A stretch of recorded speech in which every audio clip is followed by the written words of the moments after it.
Assalomu alaykum gaz balonimiz kuzatuvchilari. Ish jo'nalimizda bugun ikkita Spark mashinasini olib qolganmiz. Ko'ryapsizlar. Ikkalasiga ham 4-paketini Euro-Tour uskunalarini qo'yib beryapmiz. Mana montaj ishlari davom etyapti. Ko'ryapsizlar. Reduktorimiz AT12 italyanskiy mahsulot. Zapravishniymizga keladigan bo'lsa, u ham italyanskiy, Landrenzo firmasiga tegishli. Injektorimiz miyamiz polskiy bo'ladi, Stak firmasiga tegishli.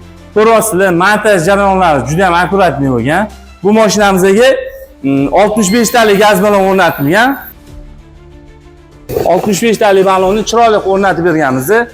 Chanalarimiz balonga umuman ziyon keltirmaydi. Lentalarni ko'ryapsizlar, akkuratli, hammasi rezinkalarimi. Kranimiz ham italyanskiy mahsulot, avariyniy klapanlarni ham cho'tki qilib o'rnatib berganmiz.